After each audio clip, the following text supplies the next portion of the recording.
নমস্কাৰ শিক্ষাৰ্থীসকল ই কক্সাৰ এটা নতুন ভিডিঅলৈ তোমালোকক স্বাগতম জনাইছো ছাত্ৰ ছাত্ৰীসকল মই জ্যোতি দাস আজি আমি আলোচনা কৰিম ষষ্ঠম মান শ্ৰেণীৰ দ্বিতীয়টি পাঠ ভূ অবয়ব আৰু মানুহ ভূ অবয়ব আৰু মানুহ এই পাঠটি ভূগোল খণ্ডৰ অন্তৰ্গত আজি আমি ভূ অবয়বৰ কিছুমান অংশ বুজিবলৈ চেষ্টা কৰিম আহাসন এই পাঠটো চাও বিভিন্ন ধৰণৰ ভূৰ ওপৰ ভিতৰত নদ নদী পুখুৰী হ্ৰদ সাগৰ মহাসাগৰ দ্বীপ মালভূমি সমভূমি পৰ্বত পাহাৰ উপত্যকা আদি অন্তৰ্ভুক্ত তাৰ মানে আমি ভূৰূপ বুলি কোৱাৰ লগে লগে আমি দেখা পাই আহিছো প্ৰকৃতিত আমাৰ পৰ্বত আছে পাহাৰ আছে হয়নে নহয় সাগৰ আছে হ্ৰদ আছে জান জুৰি এবিলা প্ৰকৃতি সৃষ্ট কিছুমান বস্তু হয় এবিলা ভূপৃষ্ঠৰ ওপৰত আছে হয়নে এই ভূপৃষ্ঠৰ ওপৰত থকা বস্তুবিলাকে হৈছে ভূ অবয়ব হ'ব অসমীয়াত ভূমিৰূপক ভূ অবয়ব বুলি কোৱা হয় তাৰ মানে ভূমিৰ যেটো ৰূপ হয় ঠিক আছে মানে মাটিৰ যেটো ৰূপ হয় সেই ৰূপটোকে কি বুলি কোৱা হয়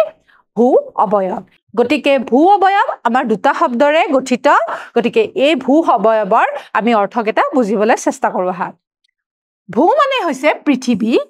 ভূ বস্তুটোৱে আমাক পৃথিৱী বুজাইছে ঠিক আছে যেনেকৈ ভূগৰ্ভ বুলি ক'লে আমি পৃথিৱীৰ গৰ্ভ আৰু ভূপৃষ্ঠ মানে হৈছে পৃথিৱীৰ উপৰিভাগ ঠিক আছে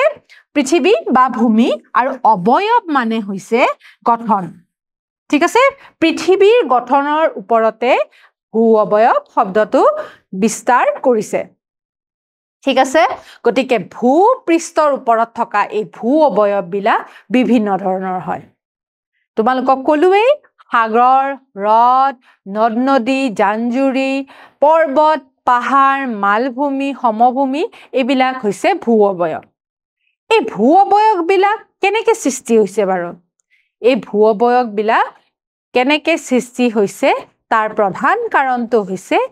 পৃথিৱীৰ আভ্যন্তৰীণ কাৰণ আৰু বাহ্যিক কাৰণ ঠিক আছে দুটা কাৰণ আছে এই দুটা কাৰণ গেটা আমি বিশদভাৱে আলোচনা কৰিম পৃথিৱীৰ পৃষ্ঠভাগত ঠাইভেদ বেলেগ বেলেগ হয় আমি দেখা পাইছো আমাৰ এই পৃথিৱীৰ যেটো পৃষ্ঠভাগ হয় এবিলাক ঠাই হিচাপে বেলেগ বেলেগ হয় তোমালোকে নিজেই দেখা পাইছা আৰু তোমালোকে টিভি বা অন্য প্ৰকাৰেও তোমালোকে দেখা পাইছা যে পৃথিৱীৰ আমাৰ যেটো ভূপৃষ্ঠ আছে তাতে বেলেগ বেলেগ তোমালোকৰ অঞ্চলৰ লগতে বেলেগ অঞ্চলও বেলেগ বেলেগ হয় তোমালোকে যেতিয়া আত্মীয় কুটুম্বৰ ঘৰলৈ যোৱা তাৰে ঠাইখিনিও বেলেগ হয় তোমালোকৰ গাঁৱৰ ঠাইখিনিও বেলেগ হয় হয়নে নহয় গতিকে এই আমাৰ যি ভূপৃষ্ঠত থকা অঞ্চলবিলাক আছে সেই অঞ্চলবিলাক কিয় বেলেগ বেলেগ হয় আমাৰ যিদৰে অসমত বিভিন্ন ধৰণৰ গছ-গছনি থাকে ঠিক সেইদৰে ভাৰতৰে আন এখন ৰাজ্য ৰাজস্থানত কিন্তু গছ-গছনি নোহোৱা ঠাইও আছে হ'ব এই ঠাইখিনিয়ে আমাক দেখুৱাইছে যে পৃথিৱী পৃষ্ঠত বিভিন্ন ধৰণৰ ঠাই আছে অঞ্চল আছে এই অঞ্চলবিলাক বেলেগ বেলেগ ধৰণৰ হয় ভিন্ন ভিন্ন প্ৰকাৰৰ হয় এই ভিন্ন ভিন্ন প্ৰকাৰৰ হোৱাৰ কাৰণবিলাকো বেলেগ বেলেগ ঠিক আছে কিছুমান জেগাত জলবায়ু কাৰণ হ'ব পাৰে কিছুমান জেগাত আমাৰ পৃথিৱী পৃষ্ঠৰ গৰ্ভৰ পৰা হোৱা কাৰণো হ'ব পাৰে তোমালোকক অলপ আগতেই কৈছিলো যে ভূ অবয়ব বিলাক আমাৰ দুটা কাৰকৰ দ্বাৰা গঠিত হয় ঠিক আছে বাহ্যিক আৰু আভ্যন্তৰীণ কাৰকৰ বাবে সময়ৰ লগে লগে ভূৰূপ সলনি হৈছে আমাৰ যে ভূপৃষ্ঠটো আছে সেইটো একে নাই ইমান বছৰে আমাৰ পৃথিৱীখনে বিভিন্ন ধৰণৰ ভূৰূপৰ সৃষ্টি কৰি আহিছে কিছুমান ভূৰূপ আমাৰ ধ্বংস হৈছে কিছুমান ভূৰূপ আমাৰ নতুনকেও সৃষ্টি হৈছে মানে তোমালোকক সহজ অৰ্থত যদি আমি বুজাবলৈ যাওঁ যি ধৰে কিছুমান ঠাইত সাগৰো সৃষ্টি হ'ব পাৰে কিছুমান ঠাইত পাহাৰো সৃষ্টি হ'ব পাৰে বুলি আমি ক'ব পাৰো তোমালোকে এই সৃষ্টি হোৱাৰ কাৰণকেইটা হৈছে বাহ্যিক আৰু আভ্যন্তৰীণ কাৰক বুলি ক'ব পাৰিবা তোমালোকক এই ভূৰূপৰ যি সলনি হোৱা কাৰণবিলাক আছিলে তাৰে কাৰণ হৈছে বাহ্যিক আৰু আভ্যন্তৰীণ বাহ্যিক মানে বাহিৰা আৰু আভ্যন্তৰীণ মানে হৈছে ভিতৰুৱা এটা বাহ্যিক আৰু আভ্যন্তৰীণ হৈছে আমাৰ দুটা কাৰক বাহ্যিক কাৰক বুলি কোৱাৰ লগে লগে কি বুজিম মানে ভূপৃষ্ঠৰ ওপৰত কিছুমান ঘটনা ঘটিছে সেই ঘটনাবিলাকৰ কাৰণে আমাৰ এই ভূ অৱয়ববিলাক সলনি হৈছে ঠিক আছে কিন্তু আমাৰ কিছুমান ভূ গৰ্ভৰ ভিতৰতো কিছুমান সলনি হৈছে এই সলনি হোৱাৰ কাৰণে আমাৰ কি হৈছে আমাৰ ভূ ৰূপবিলাক সলনি হৈছে এতিয়া আমি বিশদভাৱে আলোচনা কৰিম আভ্যন্তৰীণ কাৰকবিলাক আমি প্ৰথমতে আলোচনা কৰিম ঠিক আছে পৃথিৱীখন আদিতে অতি উত্তপ্ত অৱস্থাত আছিলে প্ৰথম অৱস্থাত আমাৰ পৃথিৱীখন যেতিয়া জীৱ-জন্তু গছ-গছনি বা আমি নাছিলো তেতিয়া আমাৰ পৃথিৱীখন অতি উত্তপ্ত আছিলে লাহে লাহে ই ঠাণ্ডা হ'বলৈ ধৰিলে ঠিক আছে ক্ৰমে উত্তাপ এৰি দি ইয়াৰে উপৰিভাগ শীতল হ'ল যদিও ভিতৰি ভাগ তাৰ মানে আমাৰ মাটিৰ তলত এতিয়া উত্তাপ আছে ঠিক আছে আমাৰ ওপৰৰ ফালে যিমান ঠাণ্ডা পৃথিৱীৰ ভূগৰ্ভলৈ আমি যিমানেই যাওঁ সিমানেই গৰম আছে তাৰ মানে এই উত্তাপবিলাক এতিয়াও কমা নাই শীতল হোৱা নাই ঠিক আছে এনে উত্তপ্ত পদাৰ্থৰ উত্তাপ আৰু চাপৰ ফলত পৃথিৱীৰ ভিতৰি ভাগ অস্থিৰ অৱস্থাত থাকে যিহেতু পৃথিৱীৰ উত্তাপ বহুত বেছি গৰম বেছি গতিকে তাৰে ভিতৰত যিবিলাক পদাৰ্থ আছে পৃথিৱীৰ ভূগৰ্ভৰ তলত কিছুমান পদাৰ্থ আছে এই পদাৰ্থবিলাক জলীয় ৰূপত থাকে তৰল অৱস্থাত থাকে গতিকে এই তৰল অৱস্থাত থকা তৰল বস্তুবিলাক কি হয় অস্থিৰ হৈ থাকে ঠিক আছে এই অস্থিৰতাই পৃথিৱীৰ খোলাটোৰ কোনো অংশৰ মাজত হেঁচা ঠেলা বা তনাও জোৰাৰ সৃষ্টি কৰে যিহেতু অস্থিৰতা আছে তেতিয়া কি কৰে এইবিলাকে কিছুমান তনা জোৰা বা খুদ্দা খুন্দি কৰে ঠিক আছে ইয়াৰ ফলত ভূ আন্দোলনৰ সৃষ্টি হয় তাৰ মানে আভ্যন্তৰীণ ভাগত আমাৰ ভূ আন্দোলনৰ সৃষ্টি হয় ভূ আন্দোলন মানে আমাৰ এনেকৈ লুৰিব ধৰে ঠিক আছে তাৰ পিছত কেতিয়াবা এই ভূ আন্দোলনৰ ফলত পৃথিৱীৰ আভ্যন্তৰীণ ভাগৰ পৰা খোলাটোৰ কোনো দুৰ্বল অংশৰ উত্তপ্ত পদাৰ্থ ওলাই আহি ভূপৃষ্ঠত জমা হৈ ভূ অৱয়ব গঠন কৰে তোমালোকে আগ্নেয়গিৰিৰ কথা শুনিছানে আগ্নেয়গিৰিত কি হয় আমাৰ পৃথিৱীৰ ভূগৰ্ভৰ পৰা মেগমা পদাৰ্থবিলাক লাভা আকাৰে আমাৰ বাহিৰত ওলাই আহে এই মেগমা পদাৰ্থবিলাক আমাৰ লাভা আকাৰেৰে যেতিয়া ওলাই আহি পেলাই পৃথিৱীৰ উপৰিভাগ পায় সেইবিলাক শীতল হ'বলৈ ধৰে বহু বছৰ ধৰি হোৱা কিছুমান ঘটনা শীতল হৈ শিলৰ ৰূপ লয় তাৰ পিছত বিভিন্ন ধৰণৰ ভূ অৱয়বৰ ৰূপ লয় হ'ব এনে ভূ অৱয়বসমূহক আভ্যন্তৰীণ প্ৰক্ৰিয়াৰ দ্বাৰা গঠিত হোৱা বুলি কোৱা হয় ঠিক আছে এই ভূ অৱয়ববিলাক আমাৰ ভিতৰত হোৱা কিছুমান ঘটনাৰ জৰিয়তে হোৱা কিছুমান বস্তু ঠিক আছে এই পাহাৰ পৰ্বত এইবিলাক আমাৰ যিবিলাক ভূ আন্দোলন হৈছিলে সেই ভূ আন্দোলনৰ ফলত কি হৈছে এইবিলাক ওপৰলৈ উঠি আহিছে ওপৰলৈ উঠি অহাৰ লগে লগে এই কিছুমান বছৰ ধৰি কিন্তু দেই পটককে হৈ উঠা বস্তু নহয় এইবোৰ বছৰ ধৰি পেলাই শীতল হৈ হয়তো পাহাৰ হৈছে সমভূমি হৈছে মালভূমি হৈছে ঠিক আছে এয়া হৈছে ঠিক আছে এতিয়া আমি বাহ্যিক কাৰকবিলাক আলোচনা কৰিম পৃথিৱীৰ ওপৰত থকা বিভিন্ন ভূ অৱয়বৰ উপৰিভাগত ৰ'দ বতাহ বৰষুণে ক্ৰিয়া কৰি ক্ষুদ্ৰ অংশত পৰিণত কৰে এতিয়া ভূ অৱয়বৰ কথা যে কৈছো এইবিলাক ভূ অৱয়ববিলাক অকল আভ্যন্তৰীণ কাৰকৰ কাৰণে সৃষ্টি নহয় এইবিলাক আন কিছুমান কাৰকৰ কাৰণেও সৃষ্টি হয় আমি জানো আমাৰ জলবায়ু ৰ'দ বৰষুণ এইবিলাক আমাৰ ভূপৃষ্ঠত পৰি থাকে আৰু এইবিলাকেই কেতিয়াবা নতুন ভূ অৱয়বৰ সৃষ্টি কৰে বতাহে কিছুমান বস্তু নিজৰ লগত উৰুৱাই লৈ গৈ বেলেগত জমা কৰে নদীৰ সোঁতেও কিছুমান বস্তু এটা ঠাইৰ পৰা আন ঠাইলৈ লৈ গৈ এটা ঠাইত জমা কৰি তাতে কিছুমান ভূ অৱয়বৰ সৃষ্টি কৰে হ'ব তাৰ পিছত ৰ'দ পৰি পৰি কিছুমান বস্তু ক্ষয় গুচি যায় আৰু সেই ক্ষয় গুজোৱা বস্তুবিলাকৰ বেলেগ ৰূপত পৰিৱৰ্তন হয় ঠিক আছে বৰষুণেও আমাৰ কিছুমান বস্তুৰ পৰিৱৰ্তন সাধন কৰে অলপ হলেও তোমালোকে বুজি পাইছা গতিকে এনে ক্ষয়প্ৰাপ্ত শিল মাটি বালি আদি বতাহে বৰষুণে নৈ জান জুৰি আদিয়ে কঢ়িয়াই নিদ ঠাইত জমা কৰে সাধাৰণতে ভূৰূপৰ ভিতৰত পৰ্বত পাহাৰ মালভূমি সমভূমি আৰু উপত্যকা আদি অন্তৰ্ভুক্ত গতিকে এই ভূৰূপ বিলাক আমাৰ পৰ্বত পাহাৰ মালভূমি ঠিক আছে এইবিলাক ৰূপৰ পৰিৱৰ্তন হৈ পৰে হ'ব জলভাগৰ অবয়ব বিলাক হল সাগৰ মহাসাগৰ নদ-নদী বিল জালা আদি গতিকে অকল যে আমাৰ পাহাৰ পৰ্বত হৈছে হেয়া নহয় আমাৰ স্থলভাগত যিবিলাক বস্তু গঠন হৈছে স্থল মানে মাটিত যিবিলাক বস্তু গঠন হৈছে তাৰ উপৰিও আমাৰ জলভাগতো যিবিলাক সাগৰ মহাসাগৰ নদ-নদী জলা জান-জুৰি হ্ৰদ এইবিলাক সকলো বস্তু আমাৰ ভূ অবয়ব বুলি আমি কম হ'ব আৰু এই ভূ অবয়ব বিলাক আমাৰ এই বাহ্যিক কাৰণ আৰু আভ্যন্তৰীণ কাৰণৰ কাৰণেও সৃষ্টি হৈছে তোমালোকে ধৰিব পাৰিছা নিশ্চয় কাৰণ এই কাৰকবিলাক আমি গম পালেহে বুজিম যে আমাৰ এই পৃথিৱীৰ ওপৰত থকা যিবিলাক ভূ অবয়ব আছে সেইবিলাক আমাৰ কিছুমান কাৰকৰ দ্বাৰাহে সৃষ্টি হোৱা বস্তু হ'ব এতিয়া তোমালোকে এখন চিত্ৰ তোমালোকৰ পাঠ্যপাঠীটো দেখা পাইছা ইয়াতে বিভিন্ন ধৰণৰ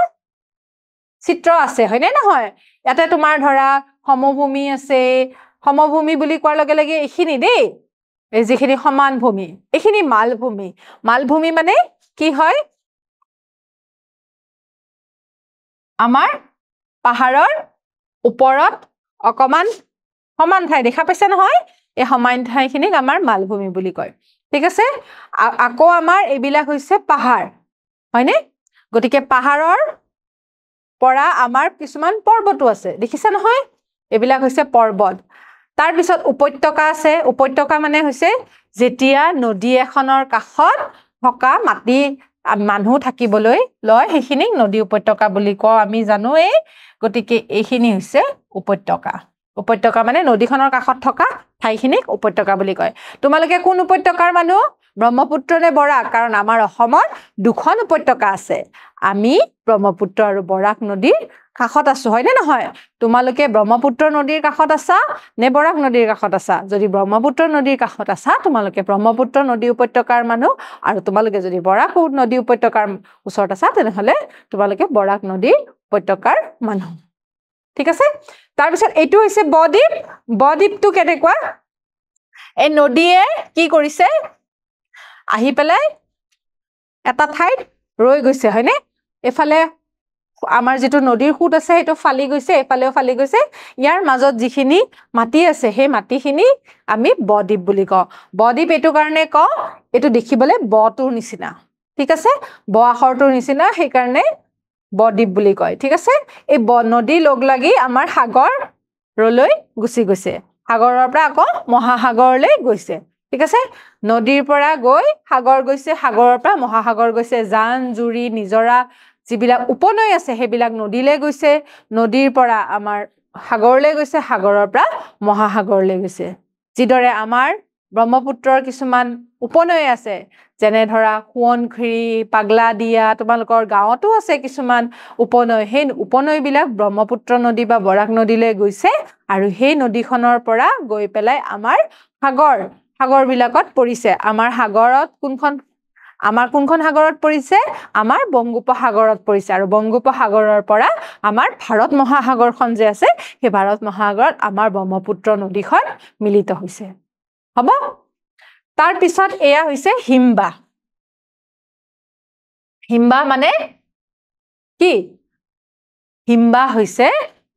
যেতিয়া পাহাৰ বা পৰ্বতৰ ওপৰত যিবিলাক শীতল ঠাই আছে যেতিয়া বৰফ হয় সেই শীতল ঠাইবিলাক বৰফ ৰূপত আকাৰ লয় আৰু বৰফবিলাক যেতিয়া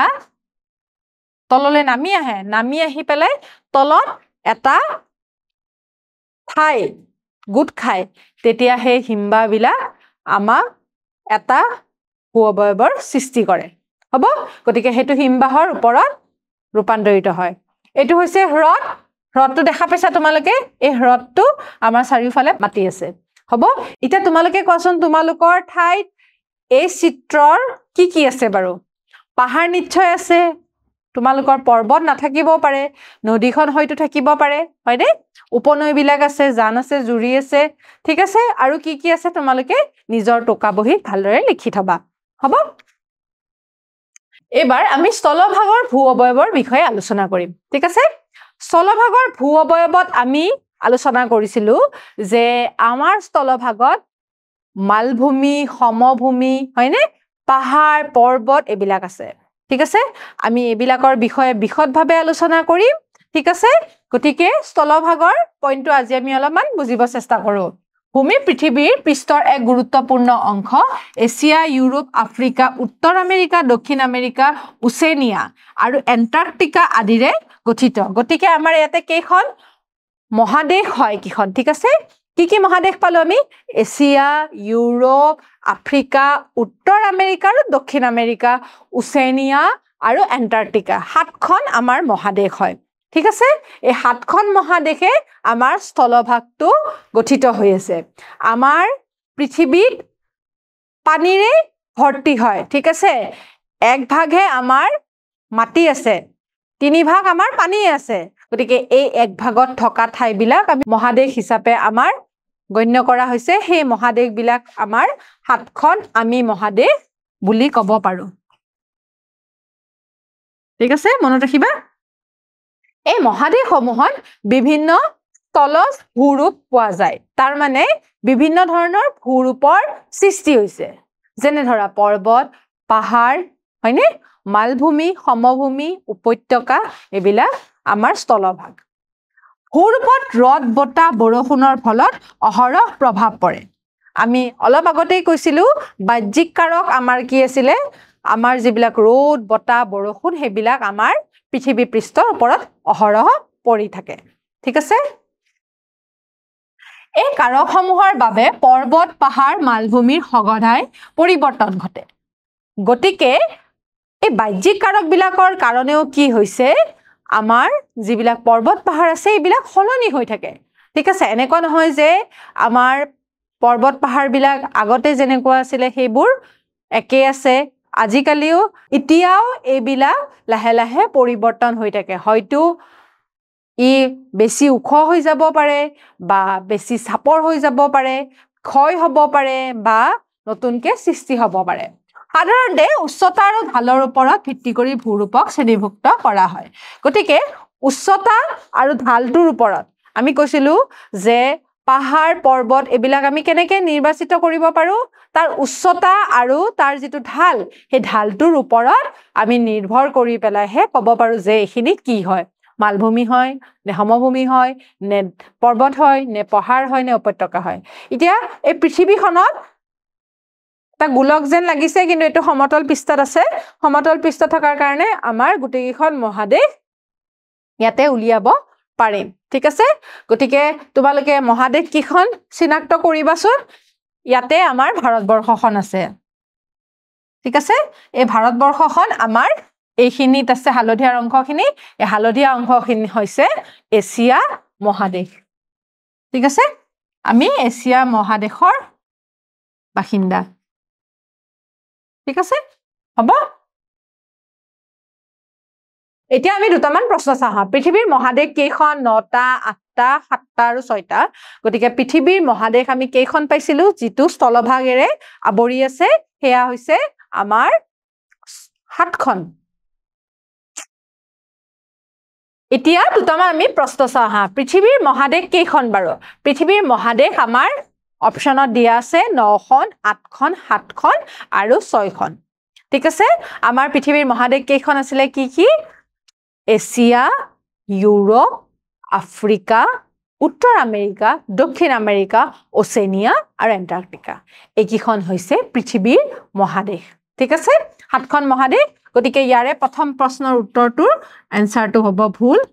এটো উত্তৰ ভুল এটো উত্তৰ শুদ্ধ আৰু এটো উত্তৰ ভুল ঠিক আছে দ্বিতীয় নম্বৰ প্ৰশ্নটো চাওঁচোন ভূ মানে ডেশ আৰু অবয়ব মানে হল কি ঠিক আছে ভূ মানে হৈছে আমাৰ পৃথিৱী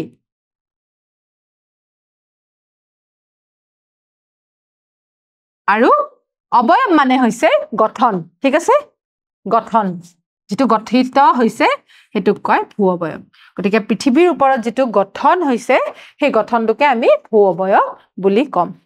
ঠিক আছে আৰু ই প্ৰকৃতি সৃষ্ট হয় ঠিক আছে তাৰ পিছত তৃতীয় নম্বৰ প্ৰশ্নটো চাওঁচোন স্থলভাগত পোৱা প্ৰধান ভূ অবয়ববোৰ হল কি এতিয়া তোমালোকক এই প্ৰশ্নটোৰ উত্তৰটো মই লিখি দেখুৱাম ঠিক আছে আমি স্থলভাগত পোৱা প্ৰধান ভূ অবয়ব কি পাইছিলো পৰ্বত তাৰ পিছত আমি পাইছিলো কি পাহাৰ তাৰ পিছত কি পাইছিলো তাৰ পিছত আমি পাইছিলো মালভূমি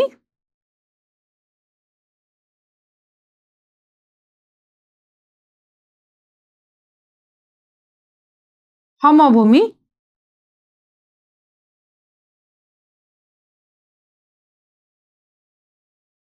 এটো যেটো স্থলভাগৰ কথা কৈছে আমি স্থলভাগত পোৱা বস্তুখিনিহে লিখিম ঠিক আছে মালভূমি সমভূমি এবিলাক আমি প্ৰধান ভূ অবয়ব বুলি কম ঠিক আছে গতিকে ছাত্ৰ ছাত্ৰীসকল তোমালোকে আজি এই স্থলভাগৰ ভূ অবয়ব বিলাকৰ বিষয়ে গম পালা অহা ক্লাছত আমি এই ভূ অবয়ব বিলাকৰ বিষয়ে বিশদভাৱে আলোচনা কৰিম অহা ক্লাছত আকৌ লগ পাম তেতিয়ালৈ সামৰিছো ধন্যবাদ